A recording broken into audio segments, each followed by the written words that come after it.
Uma pergunta que eu sempre escuto quando vou lecionar grego nível 1 é: que gramática comprar?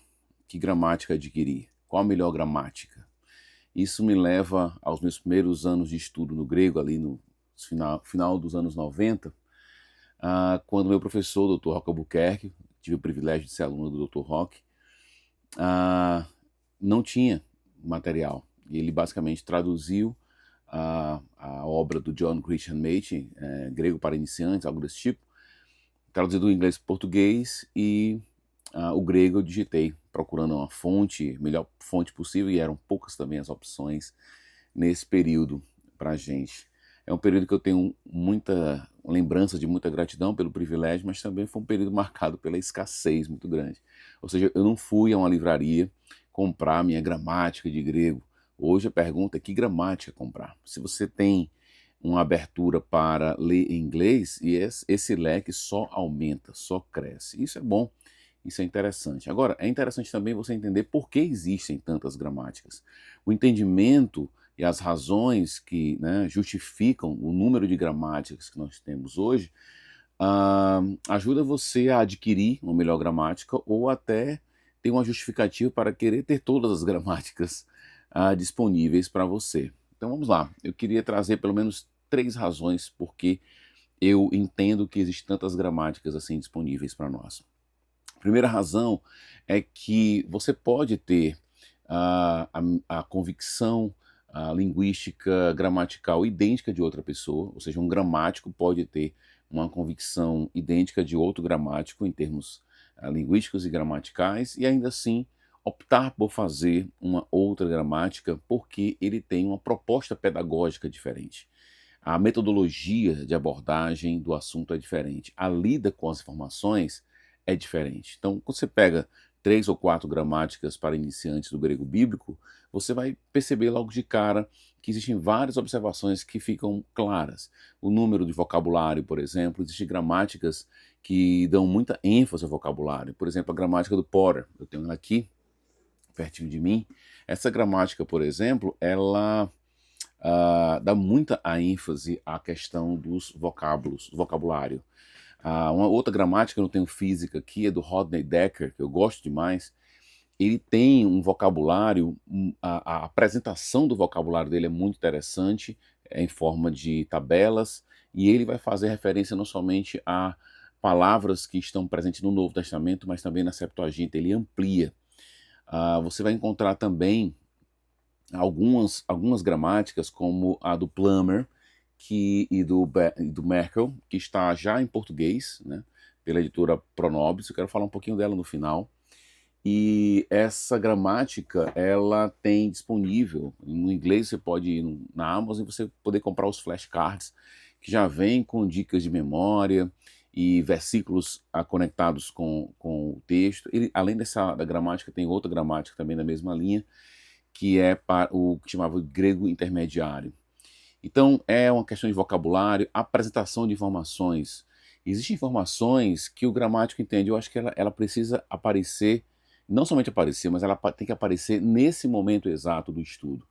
Então, falar de linguística, falar de sintaxe, onde eu faço isso? Por exemplo, nessa gramática que eu tenho aqui, deixa eu pegar, Dana Harris. Essa gramática, ela, por exemplo, trata dessa questão linguística e sintática logo no começo. E eu acho que é um bom momento para tratar disso. Já outras gramáticas vão trazer insights exegéticos. É o caso, por exemplo, dessa gramática que agora está em português em uma outra edição, que é a gramática do Mouse. Essa gramática aqui é a primeira edição em português, que equivale, salvo engano, à segunda edição, à primeira edição no inglês. E hoje, a edição que nós temos em português, que lançou esse ano, eu acho que ela é uma referência à terceira edição. Eu não posso falar muito disso. Lembrando que a obra do Mouse já está na quarta edição. Nessa obra em específico, que é a que eu tenho em mãos aqui, ele vai trazer insights exegéticos, ele vai, por exemplo, apresentar verdades com respeito à língua portuguesa para então transicionar para o grego. E isso é muito interessante porque você tem... Quando você dá aula de grego, você percebe que a grande dificuldade dos alunos está, muitas vezes, não somente no grego, mas no português, eles não entendem realmente o que é gramática, o que é uma classificação gramatical, uma classificação sintática. Não tem noção disso. Então, o Malse faz esse trabalho, além do insight exegético que inicia, dando aquela empolgação. Então, percebe que cada gramática vai ter uma proposta. Por exemplo, comparando a gramática do Malse, a quarta edição em inglês, com o Plummer e o Merkel, que é essa obra que foi traduzida agora pela Pronobis, eu creio que eles são muito próximos em convicções gramaticais. Talvez não tanto em alguns tópicos, mas eles são bem próximos. O que vai fazer a diferença é exatamente a metodologia, o número de vocabulário, em que ponto apresentar o assunto. Então vamos pensar assim, como começar? Eu começo com o verbo, eu começo com os substantivos. Dana Harris, que eu acabei de citar, começa com o verbo. Eu acho interessante a proposta de começar com o verbo, porque o verbo é a essência da oração, e tudo que está ao seu redor meio que está ali ornando o verbo. Já outras gramáticas, a grande maioria das gramáticas que eu tenho tido acesso, começam com o substantivo. O que é interessante é que algumas começam com os 5 casos do grego, né? Nós temos 5 casos, o grego tem 3 declinações e 5 casos para cada declinação, e esses casos são apresentados muitas vezes de uma vez só. Porém, no caso aqui da obra do Plummer, que está em português agora, essa obra ele começa com 2 casos somente. Ou seja, eu acho isso interessante porque é uma dosagem de informação. Às vezes você tem uma obra que ela traz muita informação em um momento só. Então, por exemplo, tem uma gramática do Daniel Zacarias, em inglês, onde ali você vai encontrar muita informação condensada em uma única lição. Por quê? O próprio subtítulo da obra já diz que aquela obra é para ser ensinada em 6 meses. E algumas dessas gramáticas que nós temos de grego para iniciante, elas são idealizadas para 1 ano ou mais. Então, até nisso você encontra distinção, essa condensação de informação. Por exemplo, essa obra aqui do Potter, que eu citei há pouco tempo, ele trabalha muito informações muito concisas. E também traz junto dele um caderno de exercícios. Esses exercícios podem ser destacados. Toda a formatação da obra favorece muito o enriquecimento de uma aula presencial. Essa ideia de você ter uma definição mais frugal, mais simples, dá esse ponto, esse start para que o professor possa aperfeiçoar em sala de aula, a ideia de destacar as tarefas na sala de aula. Isso ajuda muito, é um tipo de metodologia que favorece a aula presencial. Outras obras você vai encontrar não em caderno separado, mas na própria gramática, é o caso do Plummer e do Merkel. Você já encontra a tarefa já lá no final, o exercício. E o que eu acho legal da obra do Plummer e do Merkel? Primeiro, ela tem gabarito. Quando você tem uma gramática que tem gabarito, o gabarito ajuda muito aqueles que querem estudar sozinhos. Isso favorece muito, porque às vezes você tem um curso online ou um software, está meio perdido ali. Então, esses elementos todos juntos ajudam muito, e ter uma tarefa, uma atividade, um exercício que você pode conferir depois ajuda muito. Até para aqueles que estão fazendo seminário, tem todo um acompanhamento de um professor, aula online, aula presencial, esse mix aí. Até para essas pessoas é bom, porque muitas vezes o aluno ele quer adiantar material, ele quer estar num outro ritmo. E nesse processo ele pode adiantar, porque ele tem um gabarito disponível. Uma coisa legal também que eu acho dos exercícios do Plummer e do Merkel é que nas traduções não temos somente do grego para o português, mas do português para o grego também. No caso aqui, em inglês, não sei como é que ficou a tradução no português, mas eu creio que eles seguiram, né, do jeito que está aí. Então ficaria português para o grego. E esse movimento é muito importante para entender a forma de pensar da língua grega. Então percebe que são métodos, são formas de apresentar. Pensando no Malse. O Malse ele começa com os nomes. E ele só chega em verbo em uma lição bem adiantada.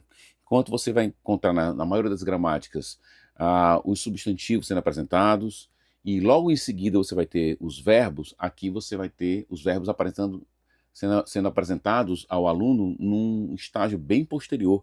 Eu não lembro agora qual o número da lição, mas é na casa do 10, 11, 12 ou 14, ele é bem longo, a trajetória até chegar no verbo. Ele explica isso nessa primeira edição em português, segunda em inglês, sobre a sua experiência com os alunos. Eu já usei esse material anos passados, tentando exatamente fazer com que o número de alunos desistentes fosse o menor número possível, né? Ok, segunda razão por que existem muitas gramáticas. Porque os gramáticos discordam entre si. E aqui é um ponto delicado, porque como o aluno iniciante vai poder fazer algum tipo de julgamento com respeito a isso? É um pouco complicado. Talvez, tendo todas as gramáticas, talvez ouvindo várias gramáticas, justifica então você ter várias gramáticas, porque realmente eles discordam. Vou citar basicamente dois tópicos importantes. O primeiro tópico é aspecto verbal. O verbo grego tem sido alvo de muita discussão durante muitos anos, e nos últimos anos tem se reconhecido a importância do aspecto na leitura do verbo grego. Ou seja, entende-se hoje, mais do que nunca, que o aspecto verbal, ou aspecto no verbo, é aquilo que o verbo gramaticaliza. O verbo gramaticaliza o aspecto. O que é o aspecto? É o ponto de vista, é a perspectiva. Hoje você tem uma abordagem que é bem representada por um estudioso chamado Stanley Porter, que é dessa gramática azul que eu acabei de mostrar. Ele vai propor a ideia de que, em termos essenciais, é isso que o verbo gramaticaliza. Aspecto, ponto de vista. Somente isso, nada mais. Não há tipo de ação, não há tempo, nada mais do que isso. Somente aspecto. Já outro grupo, representado aqui no caso aqui pelo Plummer, mas é bem representado na academia por Fanning, propõe a ideia de que há uma presença do tempo no verbo, contanto que ele esteja no indicativo. Aqui na obra do Plummer, por exemplo, ele afirma claramente que no indicativo existe tanto tempo como perspectiva ou aspecto. Porém, ele vai dizer que quem está em prioridade é o aspecto. O tempo é secundário e é restrito ao modo indicativo. Você percebe que ao longo do tempo, a leitura que se faz dos verbos gregos é de valorizar o aspecto e diminuir o peso do tempo a cada dia mais. Outras gramáticas não vão propor isso. Por exemplo, em português, você tem essa gramática aqui, de Johanna Bergman, e ele vai propor a ideia de que existe realmente o aspecto, porém, na hora em que ele vai descrever o aspecto verbal, ele usa expressões que apontam para tipo de ação e não aspecto. Ou seja, você tem dois gramáticos que estão discordando um do outro. Isso é importante de entender.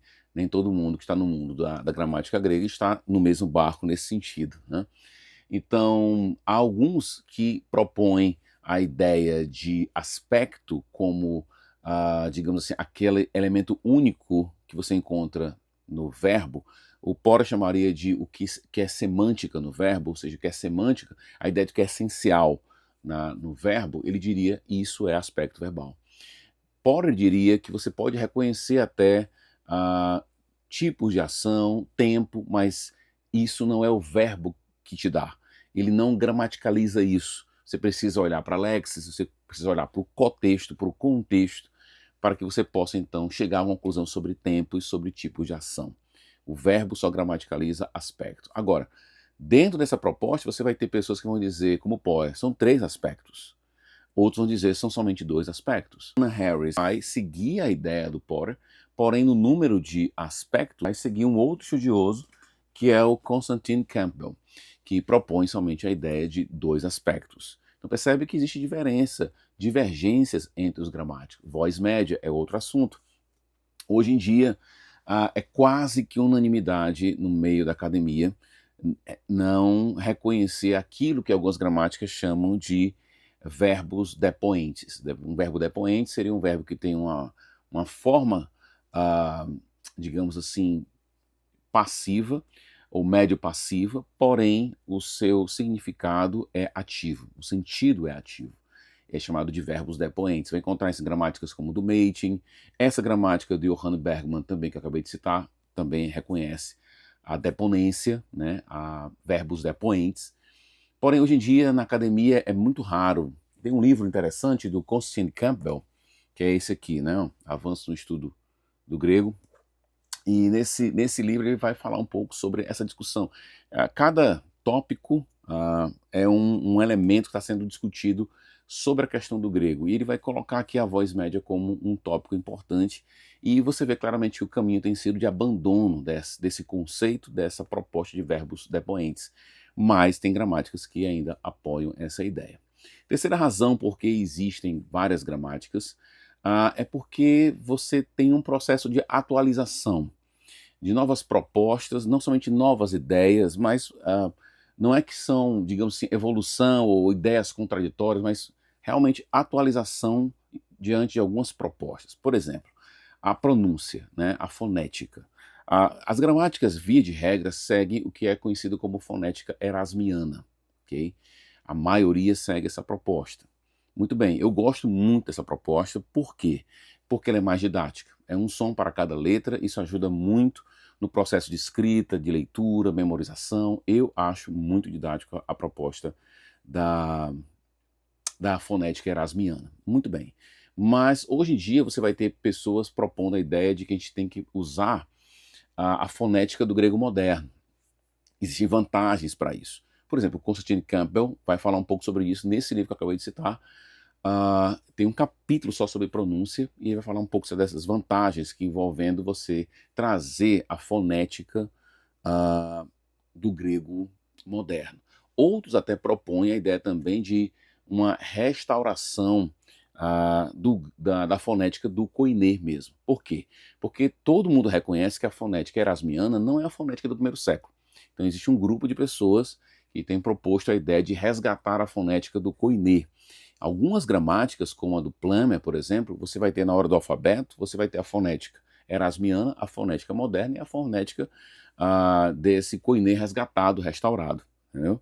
Outras versões, por exemplo, há uma gramática que eu gosto muito, que não está aqui, que é a gramática citada também, do Rodney Decker.